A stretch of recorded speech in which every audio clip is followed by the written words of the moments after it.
But how damaging is it to walk around not knowing who we are unless we see the reflection of ourselves in somebody else's eyes? You know what that means? It would mean that you are not being true to who you are.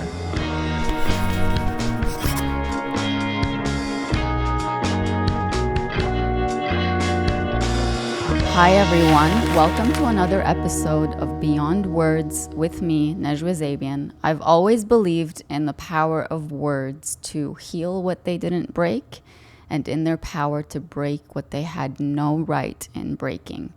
Today's episode is going to be on a very, very popular topic, and that is how to let them think what they want to think.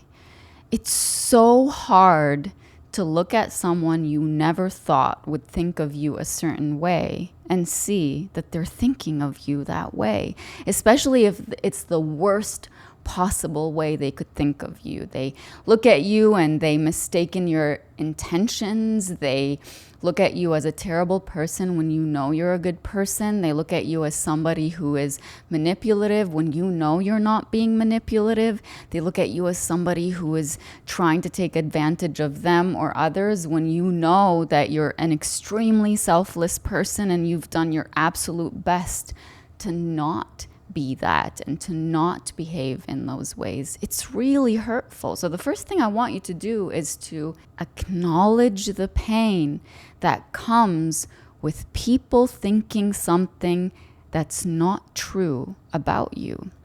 It hurts. Of course it hurts. When you acknowledge that pain, you take a little bit of its power away, because it's, as long as you're not feeling it, as long as you're not acknowledging its presence, I always give you this analogy. It's like it's constantly knocking at your door, and the more you ignore it, the more intense that knock becomes. And it's like, I really want to be heard by you. I really want to be seen by you.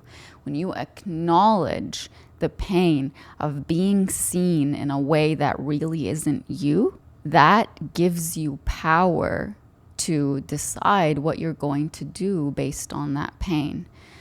Here is what so many of us do when someone thinks badly of us and we really care about their opinion. We put all of our energy into trying to prove to them that we are not what they think of us.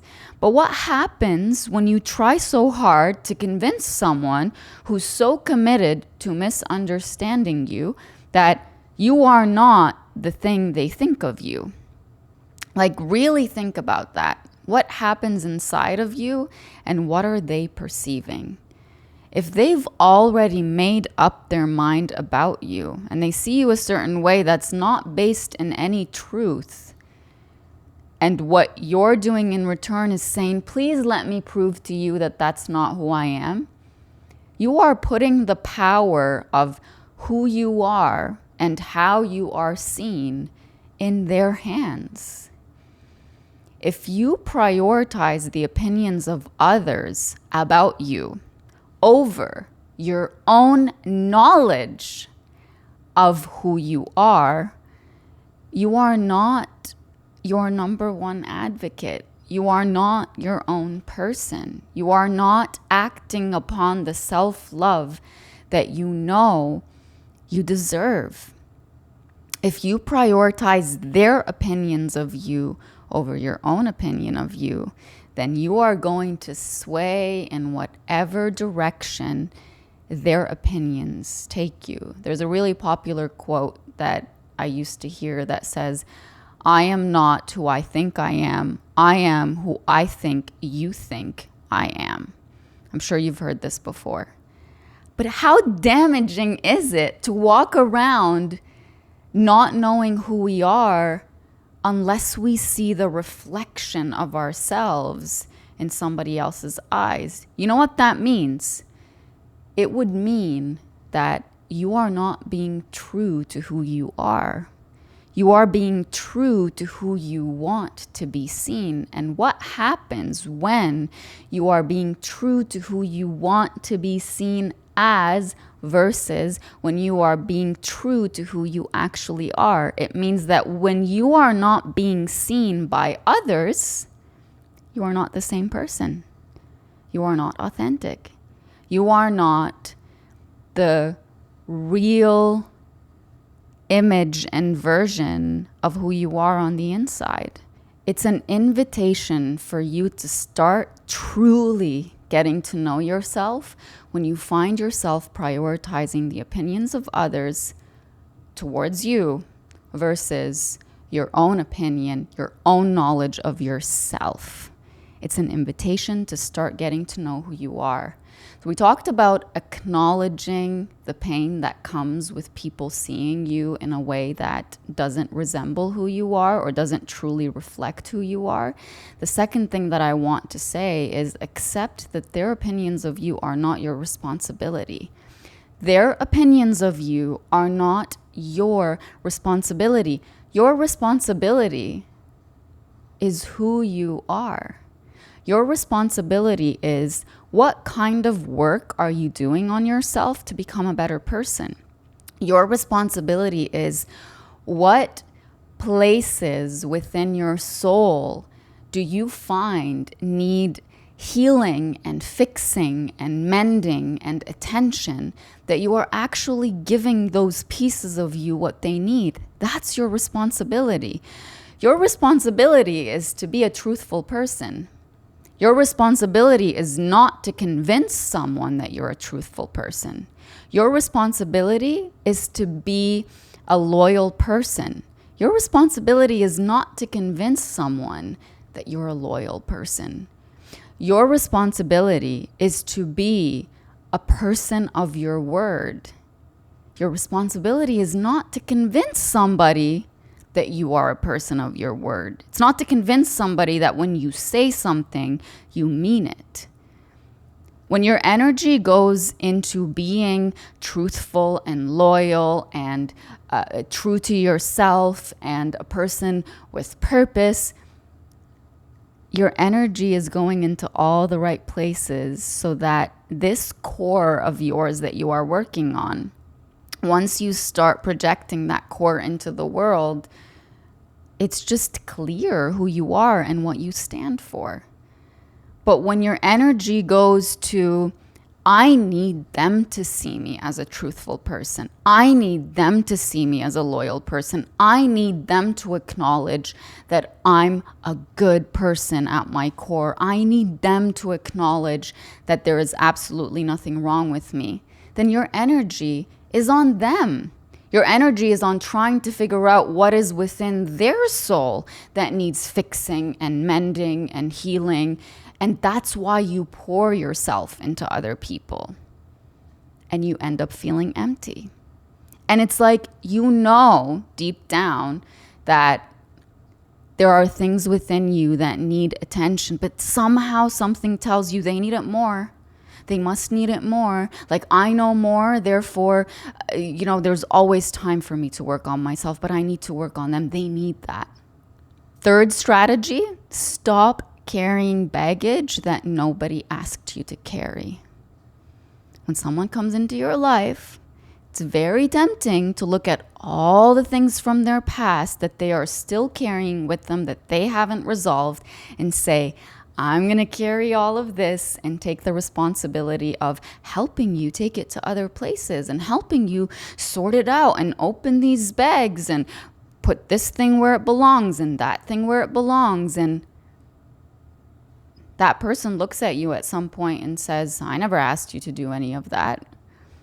Part of volunteering to carry someone else's baggage is you wanting so badly for them to see you as somebody who is so invested and so willing to help and so willing to be there for them. And if I help you carry your baggage that I had no responsibility in you deciding to carry that baggage in the first place or where you picked it up in your past, but if I somehow volunteer to help you carry that, then I've shown you that I deserve your love. I deserve your loyalty. I deserve that you see me as such a good person. Part of you carrying that baggage without being asked to, or even if you are asked to, but you know you don't have the capacity, but something inside of you is like, I can't say no because if I say no, they're going to see me as somebody who's selfish. Who told you that? Like, when in your life did you learn that it's a selfish thing to say no? When in your life did you learn that it makes you a person who is not considerate of others to say no? You need to correct that. Saying no is part of setting boundaries with people, and there is nothing wrong with setting boundaries. It is the only way for you to not carry resentment towards others. Because when you don't say no because you're worried about how you're going to be perceived as a result of saying no, you're saying no to yourself. I know you've heard this before. Why do you think it's okay to say no to yourself, but it's not okay to say no to somebody else? You think, I can handle it because I've been saying yes to things I want to say no to my entire life, and I know how to deal with it. And it comes across, I've seen so many people, and I used to be like this.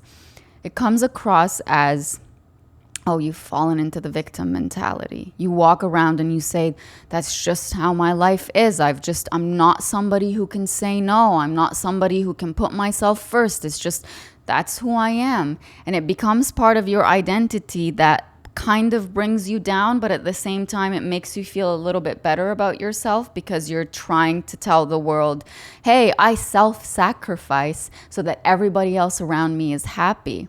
Hey, I'm not somebody who requires too much, therefore I'll be easier for you to carry, metaphorically. I don't demand too much, therefore it's not going to be too hard for you to meet my needs because I don't really have that many. I will never say no to you, so I'm probably like an easier option than other people in your life who will say no when they want to say no. It's all part of wanting to be perceived by others as worthy of something that they have to offer, as worthy of their love, as worthy of, this is if we're talking about romantic relationships or family relationships, as worthy of their respect, maybe in the workplace, as worthy of a promotion also in the workplace. If you're somebody who's like, I always say yes, I will always put my 1000% into things I'm being asked to do so that when there's an opportunity for me to get a higher position, they're going to think of me because they're going to want somebody who does more work. But to what end? If you are constantly exerting yourself so much just so that others could perceive you as worthy of more, or as worthy of something, or as worthy of being looked at and seen as somebody who they want in their presence, or somebody that they want to give their own access to, what does that do for you? What does it do for you to do more so that others can see you instead of doing less for others so that you can see yourself? And so that maybe when you start doing less for others, you can start doing more for yourself. And when you do more for yourself, you start seeing yourself as a bigger and more beautiful and more powerful person. And you won't need to be seen by others as something or someone. You won't need to spill every single part of you for others to be like, oh, you're so amazing. You won't need to do that.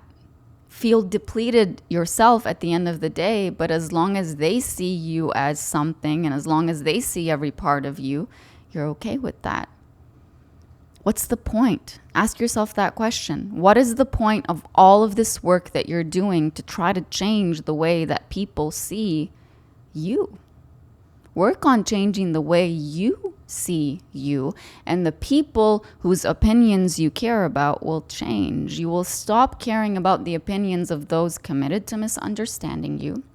You will stop caring about the opinions of those who require you to do so much just so that they could see you as worthy of being in their presence.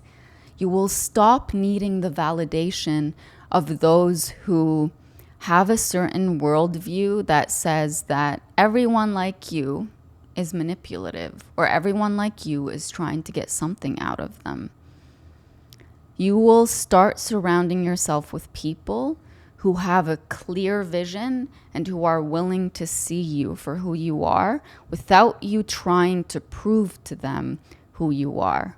It's like you're showing them something that's blue and they see blue. When someone's committed to misunderstanding you, you show them something that's blue and they're like, that's green.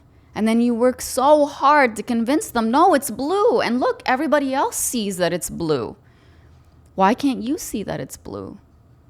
It's not your responsibility to change the way that someone wants to see something or to change the way that someone is committed to seeing something. Sometimes people will challenge your reality and the truth of who you are to get a reaction out of you. Because to them, at some point in their life, they learned that the harder someone tries to convince them of who they are, the more that means they care about them and about their opinions. The more that means that they love them.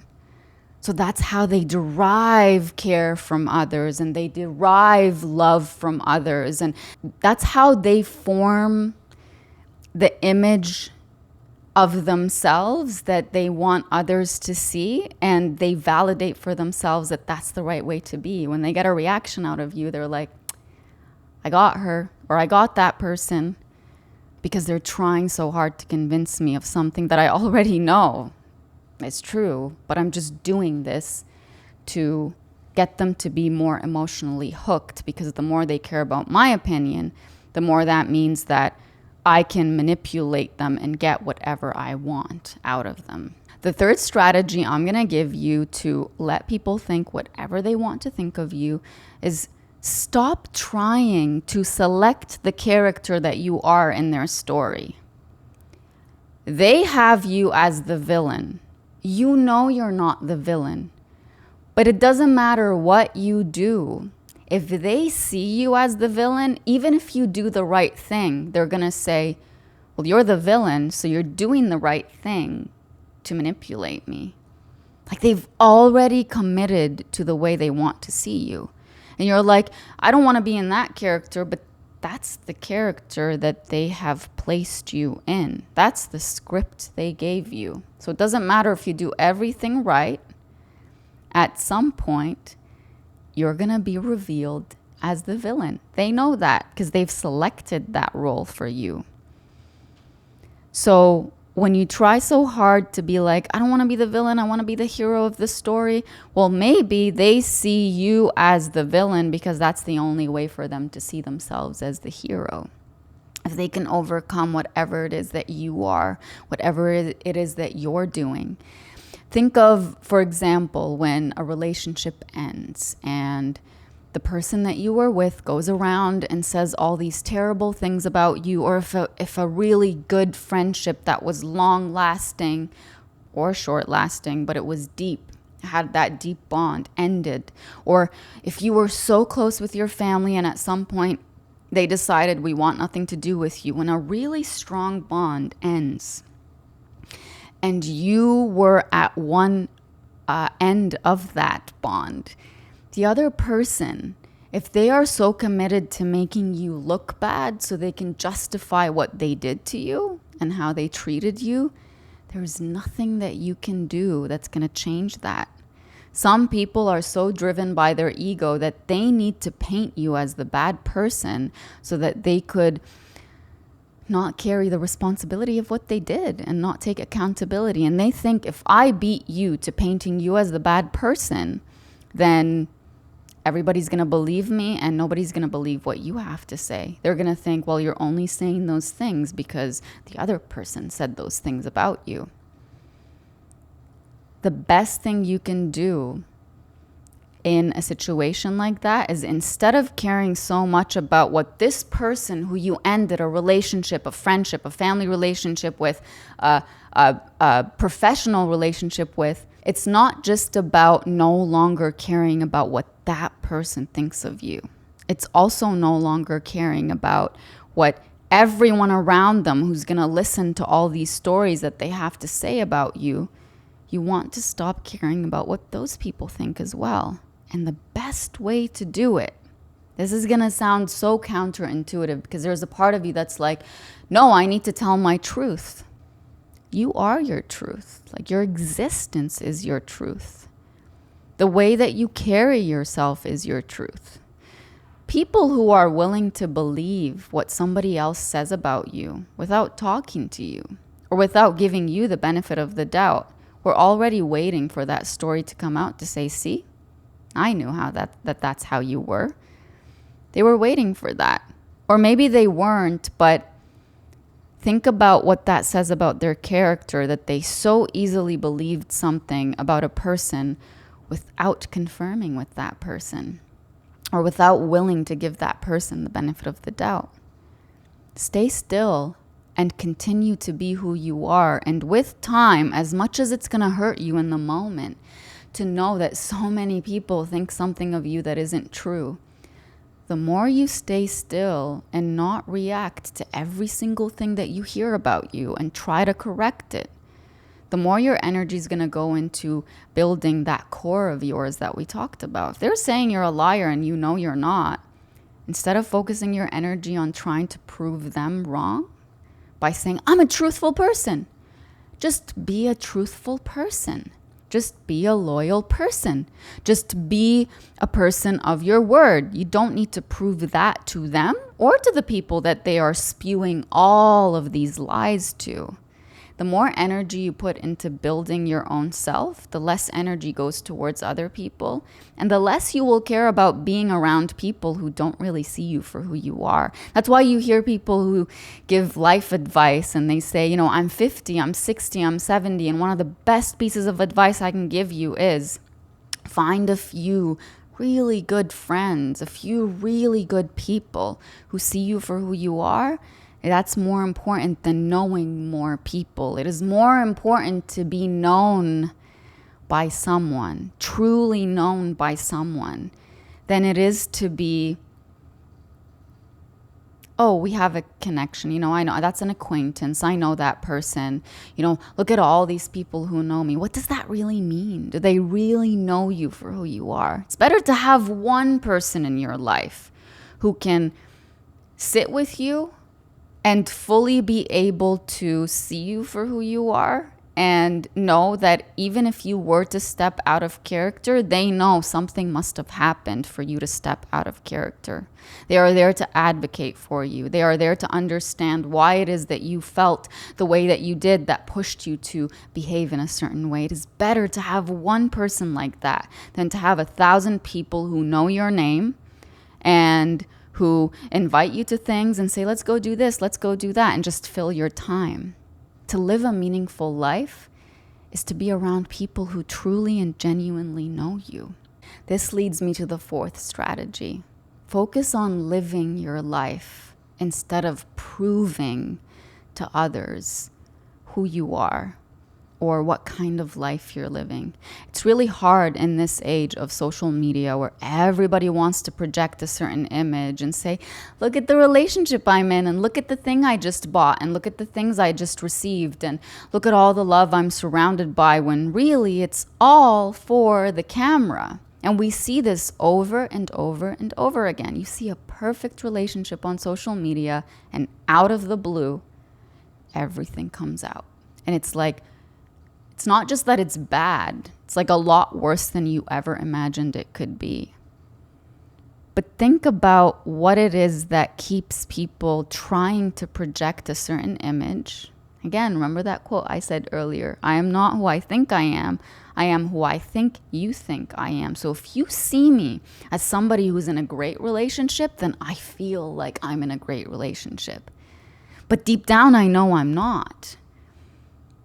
That's with regards to the example we just talked about.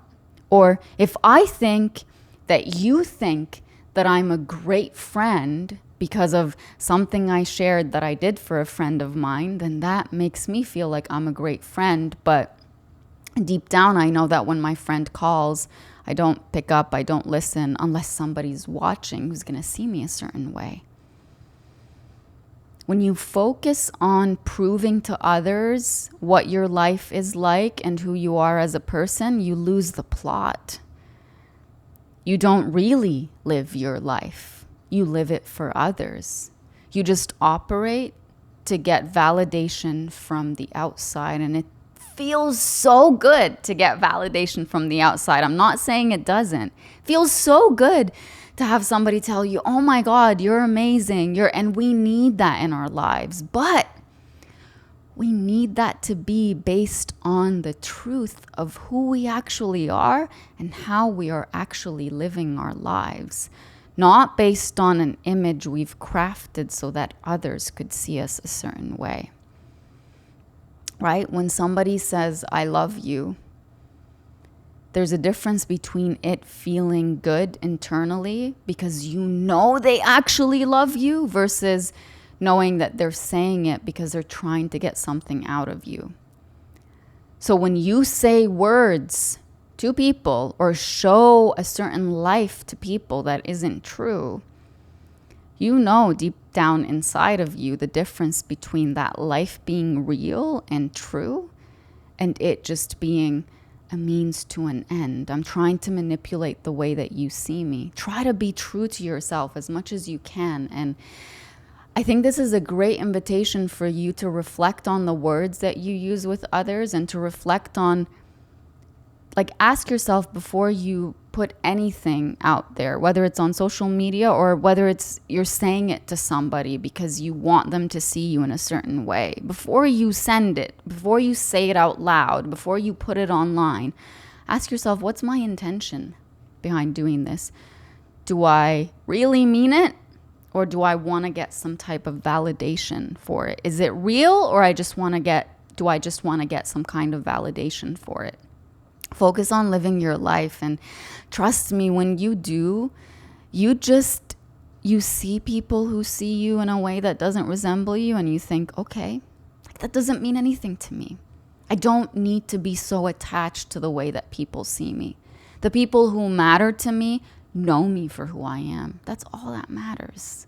The fifth strategy I'm going to give you is let the truth of who you are speak louder than the narratives they push about you. And I know I touched on this a little bit, but you know how we say rotten fruit falls on its own, right? We usually say that about other people, but think about yourself. If you truly were the bad person they're describing you as, then you are destined to fall on your own. And what happens when everybody who's heard all these stories about you is looking at you and saying, oh, like, they're not living their life in a way that shows me that what I believed about them is actually true. Like, I was made to believe, or I heard stories that this person's a liar and that this person is somebody who is manipulative and that this person is somebody who has no purpose and they're reckless and they don't know what they're doing with their lives. But here you are living a truthful life, an honest life, a vibrant life, a life of purpose. You are committed to your mission, to your whatever it is that you want to achieve in your life. You're a hard worker. You're not trying so hard to push this narrative of who you actually are. You are just living in peace. That fruit is not rotten, and it's definitely not going to fall. And I'm going to remind you, now that we're talking about this, that when someone says really terrible things about you, and there's a part of you that's like, I really want people to see that person for who they are by telling the truth. Remember again that rotten fruit falls on its own. But I need to warn people who are surrounded by this person that they're going to end up hurting them. Let them hurt them. Let these people taste what that fruit tastes like. You don't need the warning. It's going to happen because that's who they are. That's the truth of who they are. It doesn't matter that you say it out loud. It is what it is. And it's going to end up hurting others the same way it hurt you. It doesn't matter how long the pretending stage takes. It's going to happen. We've come to the ending of this episode, and I want to remind you of the 5 strategies, and there will be so many more in the future, but these are the ones that came to me today. The 5 strategies to let people think what they want to think. Number 1, acknowledge what it feels like to be misunderstood by others. And number 2, remember that it's not your responsibility to change the way that people think about you. Number 3, stop trying to change the character in their story that they've given you. Stop trying to change the script that they've already given you. If you're the villain in their story, you're always going to be the villain so they can be the hero. The 4th strategy is focus on living and not proving anything to anyone. The 5th strategy is to let the truth of who you are speak louder than the narratives that they're pushing about you. I hope that this episode helped you, and I am told that I should ask you to subscribe, leave a rating, leave a review, because that tells people and the platforms where we have the podcast that this is great content and that they should listen to it. So I would really appreciate anything that you can do, even if you just share the episode with somebody that you think will really benefit from it. I hope this episode inspires you to find healing beyond words. And until next time, have a lovely day.